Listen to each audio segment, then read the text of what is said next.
दोस्तों स्वागत है आप सभी का हमारे इस वीडियो में। दोस्तों मैं गोविंद जायसवाल। दोस्तों आज का जो हमारा टॉपिक है वो है गोलीय दर्पण में प्रतिबिंब का बनना। तो दोस्तों इसको समझने के लिए सिंपली से आपको आना चाहिए तीन प्रकाश के नियम, जिसको यहाँ पर हम सबसे पहले जान लेते हैं जिससे कि हम आसानी से प्रतिबिंब को बना पाएँ। तो दोस्तों पहले नियम पर बात करते हैं। दोस्तों पहला नियम है मुख्य अक्ष के समांतर जाने वाली प्रकाश की किरणें दर्पण पर टकराने के बाद में फोकस बिंदु से होती हुई आगे बढ़ जाती हैं या फोकस बिंदु से आती हुई प्रतीत होती हैं। अब इस चीज़ को यहाँ पर हम चित्र के माध्यम से समझते हैं जिससे कि हम आसानी से समझ पाएँ और प्रतिबिंब को बना पाएँ।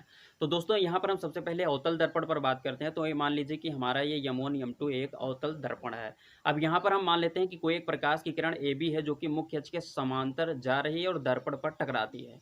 अब दर्पण पर जैसे ये टकराएगी, टकराने के बाद में ये फोकस बिंदु से होती हुई आगे बढ़ जाएगी। यही है पहला नियम कि मुख्य अक्ष के समांतर कोई भी प्रकाश की किरण जाएगी तो वह दर्पण से टकराने के बाद में फोकस बिंदु से होती हुई ही जाएगी। ये रहा आपका अवतल दर्पण। इसमें ये जो प्रकाश का पहला नियम था। अब यहाँ पर हम ले लेते हैं उत्तल दर्पण और इसमें भी हम प्रकाश के नियम के पहले नियम को समझते हैं। दोस्तों ये है हमारा उत्तल दर्पण और इसमें क्या होता है कि जो वक्रता केंद्र होती है या फोकस बिंदु होता है वो जिस तरफ कलई की गई होती है उसी तरफ स्थित होता है। तो यहाँ पर मान लीजिए कि उस साइड में कलई नहीं किया है तो उस साइड से प्रकाश की किरण आएगी, तो उस साइड से प्रकाश की किरण आ रही है मुख्य अक्ष के समांतर। अब यहाँ पर ये दर्पण पर टकराई। अब दर्पण पर टकराने के बाद में वो फोकस बिंदु उस साइड में तो है नहीं कि उस साइड में कहीं घूम जाएगी। यहाँ पर क्या होगा, और उसके बाद में ये भी बात है कि यहाँ पर अंदर से कलई की गई हुई है तो जो प्रकाश की किरण इस साइड में जो फोकस बिंदु स्थित है इस साइड में निकल कर आ नहीं पाएगी, क्योंकि कलई की गई हुई तो प्रकाश निकल नहीं पाएगा। तो यहाँ पर क्या किया जाता है कि इस फोकस बिंदु से होती हुई एक काल्पनिक रेखा ऊपर की तरफ खींच लेते हैं और ऊपर की तरफ खींचने के बाद में यहाँ पर जब उस दर्पण पर यह टकराती है काल्पनिक रेखा तो वहां से उस साइड में उस तरफ ऊपर की तरफ आगे बढ़ा देते हैं उस लाइन को। तो यहाँ पर क्या होता है कि ये जो प्रकाश की किरण आई मुख्य अक्ष के समांतर ये फोकस बिंदु से होती हुई जाती हुई प्रतीत होती है यहाँ पर। तो उत्तल दर्पण में यहाँ पर प्रतीत होगी, क्योंकि यहाँ पर फोकस बिंदु और वक्रता केंद्र जो होता है वो आपके जो कलई की गई होती है उसके इस साइड में होता है। तो ये रहा आपका पहला नियम। अब हम बात करते हैं दूसरे नियम पर। दोस्तों दूसरा नियम है कि वह प्रकाश की किरण जो फोकस बिंदु से होती हुई जाती है तो वो दर्पण से टकराने के बाद में मुख्य अक्ष के समांतर हो जाती है।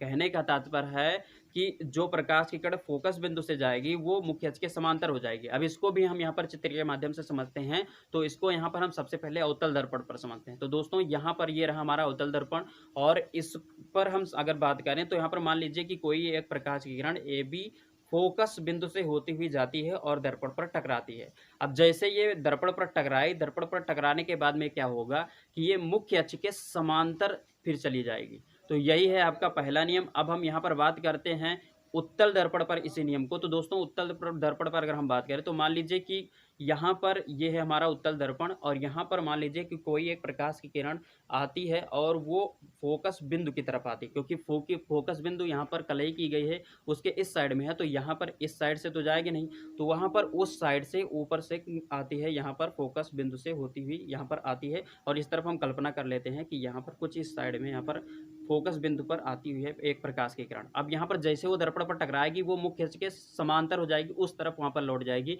यहाँ पर इस साइड में निकलेगी नहीं। तो यहाँ पर ये जो काल्पनिक रेखा यप से खींचा गया ये जो डॉट डॉट कर ये आपको दर्शाता है कि यहाँ पर ये उसकी सीध को बता देता है कि ये प्रकाश की किरण फोकस बिंदु पर ही आ रही है। तो दोस्तों उत्तल दर्पण में कुछ इस प्रकार से नियम होते हैं। अब हम यहाँ पर बात करते हैं तीसरे नियम पर। दोस्तों तीसरा नियम है कि वह प्रकाश की किरण जो वक्रता केंद्र से जाती हुई दर्पण पर टकराती है वह दर्पण पर टकराने के बाद में उसी मार्ग से वापस लौट जाती है। अब यहाँ पर इस चीज़ को हम यहाँ पर अवतल दर्पण में सबसे पहले समझते हैं। तो दोस्तों मान लीजिए कि ये हमारा अवतल दर्पण है और यहाँ पर एक प्रकाश की किरण जा रही है और जाने के बाद में वक्रता केंद्र से हुए टकराती हुई आगे जाती है और दर्पण पर टकराती है। तो यहाँ पर दर्पण पर टकराएगी तो ये फिर उसी मार्ग से वापस लौट जाएगी, यहाँ पर कोई दूसरा मार्ग उसका नहीं होगा। तो ये रहा आपका तीसरा नियम अवतल दर्पण के लिए। और उत्तल दर्पण के लिए भी अगर हम बात करें तो यहाँ पर एक प्रकाश की किरण उस साइड से यहाँ पर वक्रता केंद्र की तरफ आती है, लेकिन दर्पण पर टकराने के बाद में फिर वहीं से वापस हो जाती है।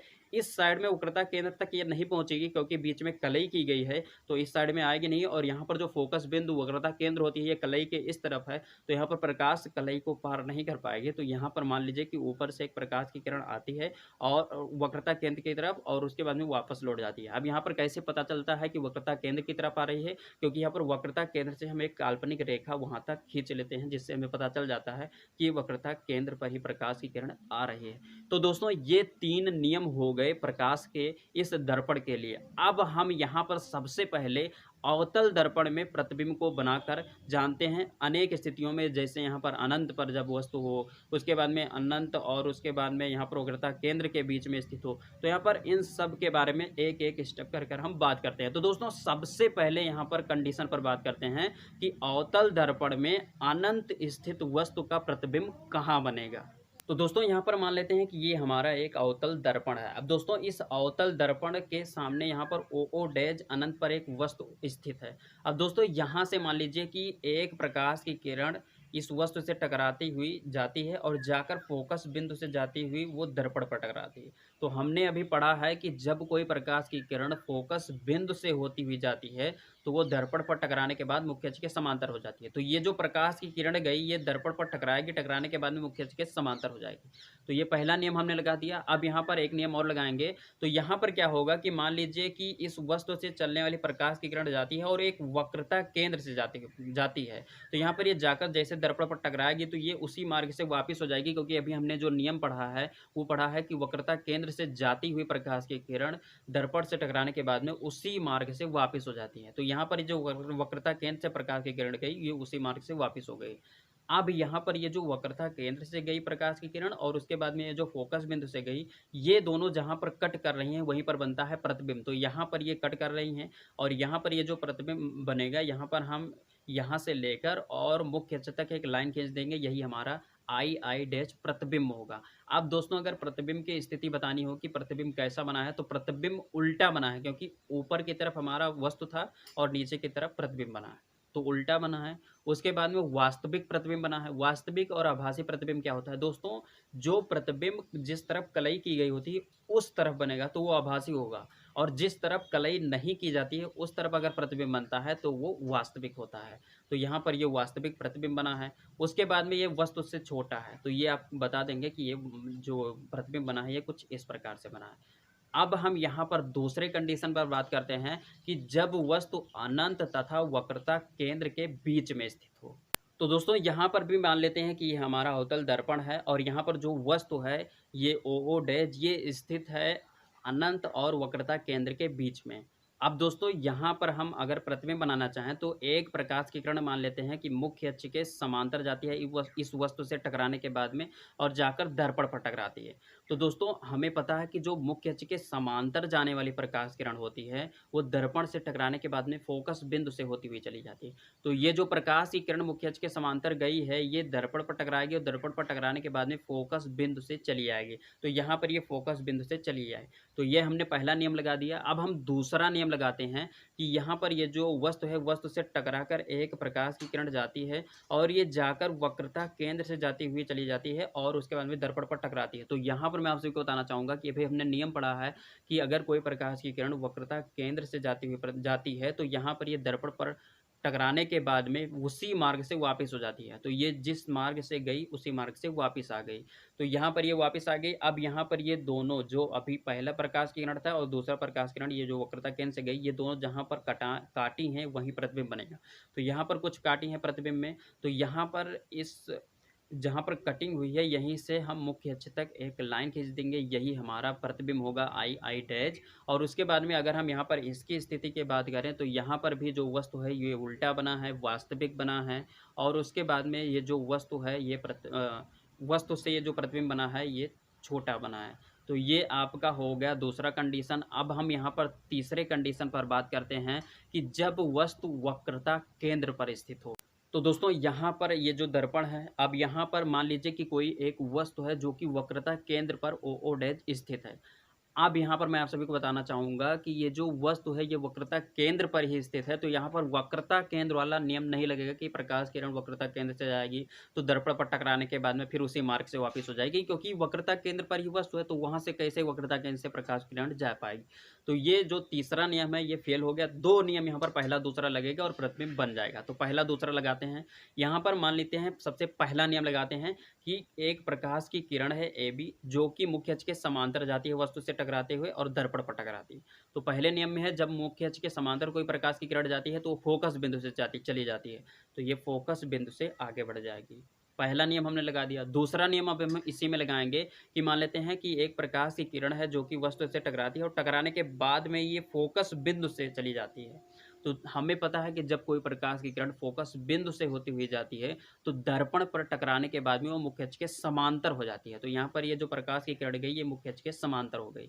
अब यहाँ पर ये आकर कुछ यहाँ पर कटिंग की और यहाँ पर जहाँ पर कटिंग की वहीं से हम ऊपर की तरफ एक लाइन खींच देते हैं और यही है हमारा आई डैश प्रतिबिंब। अब दोस्तों ये जो प्रतिबिंब बना है ये कैसा बना है इसके बारे में हम जान लेते हैं। दोस्तों जो प्रतिबिंब है ये वस्तु के बराबर बना है, क्योंकि ये जो वस्तु है वस्तु के नीचे जस्ट बन गया है और उसके बाद में वस्तु के उल्टा बना है, अर्थात उल्टा प्रतिबिंब बना है और वास्तविक प्रतिबिंब बना है।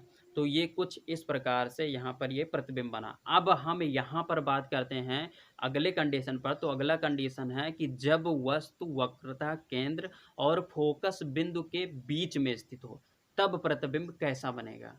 तो दोस्तों ये रहा हमारा दर्पण और यहाँ पर जो वस्तु स्थित है वो स्थित है वक्रता केंद्र C और फोकस बिंदु F के बीचों बीच में। और यहाँ पर अब हम प्रतिबिंब बनाते हैं। तो दोस्तों यहाँ पर वक्रता केंद्र वाला नियम यहाँ पर भी नहीं लगेगा, क्योंकि जो वस्तु है वो वक्रता केंद्र के आगे जाकर लग गया है। तो यहाँ पर प्रकाश की किरण वहाँ उस जो वक्रता केंद्र है उसके आगे से गुजरेगी, तो यहाँ पर वक्रता केंद्र से गुजरने का कोई चांस ही नहीं है। तो यहाँ पर ये तीसरा नियम यहाँ पर भी फेल हो गया। अब हम पहला दूसरा लगा देंगे। तो यहाँ पर मान लेते हैं कि ये जो वस्तु ओ डैश है यहाँ इस पर टकराती हुई एक प्रकाश की किरण जाती है मुख्य अक्ष के समांतर और मुख्य अक्ष के समांतर जाने के बाद में दर्पण पर टकराती है और दर्पण पर टकराने के बाद में फोकस बिंदु से होती हुई चली जाती है, क्योंकि हमको पता है कि जो मुख्य अक्ष के समांतर जाने वाली प्रकाश की किरण होती है वो जाकर दर्पण पर टकराने के बाद में फोकस बिंदु से चली जाती है। अब यहाँ पर हम दूसरा नियम लगा देंगे कि मान लेते हैं कि एक प्रकाश की किरण है वस्तु से टकराने के बाद में जाकर फोकस बिंदु से जाती है और दर्पण पर टकराती है। तो हमें पता है जब कोई प्रकाश की किरण फोकस बिंदु से जाती है तो वो दर्पण से टकराने के बाद में मुख्य अक्ष के समांतर हो जाती है। तो यहाँ पर ये मुख्य अक्ष के समांतर हो जाएगी और ये जो कट किए ये कुछ यहाँ पर कट किए और जब यहाँ पर कट किए तो यहाँ से हम एक लाइन मुख्य अक्ष तक खींच देंगे। यही होगा हमारा प्रतिबिंब आई डैश। और यहाँ पर मैं आप सभी को बताना चाहूँगा इसकी स्थिति। तो यहाँ पर स्थिति की अगर बात करें तो यहाँ पर वस्तु जो बना है वो उल्टा बना है, क्योंकि जो वस्तु है वस्तु जो है वो ऊपर की तरफ है और जो प्रतिबिंब बना वो नीचे की तरफ। तो ये जो प्रतिबिंब बना ये उल्टा बना है। उसके बाद में ये वास्तविक प्रतिबिंब है, क्योंकि जिस तरफ कलई नहीं की गई है उसी तरफ बना है। और यहाँ पर ये जो प्रतिबिंब बना है ये वस्तु से बड़ा बना है। तो ये आपका हो गया फोकस बिंदु और वक्रता केंद्र के बीच में स्थित वस्तु का प्रतिबिंब। अब हम अगले कंडीशन पर बात करते हैं। अगला कंडीशन है कि जब वस्तु स्थित हो आपके फोकस बिंदु पर तब प्रतिबिंब कैसा बनेगा।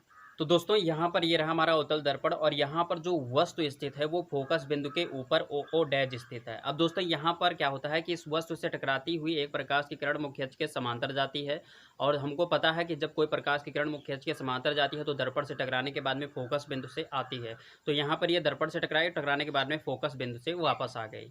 अब ये पहला नियम हो गया। अब हम यहाँ पर लगाते हैं दूसरा नियम। यहाँ पर दोस्तों यहाँ पर क्या होगा कि मान लेते हैं कि एक प्रकाश की किरण जाती है वक्रता केंद्र से होती हुई और वस्तु से टकराती है, टकराने के बाद में फिर दर्पण पर टकराती है।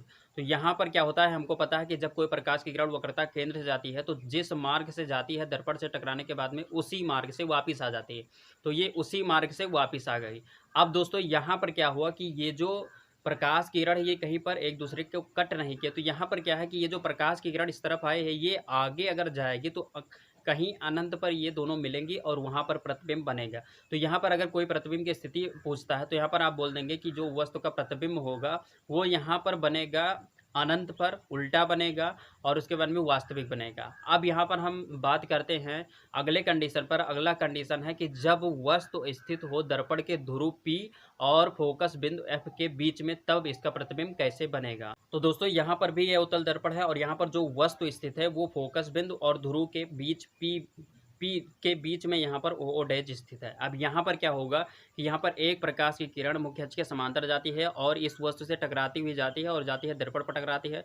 दर्पण पर टकराने के बाद में वो फोकस बिंदु से चली जाती है, क्योंकि जो प्रकाश की किरण मुख्य अक्ष के समांतर जाती है वो दर्पण पर टकराने के बाद में फिर वो फोकस बिंदु से चली जाती है।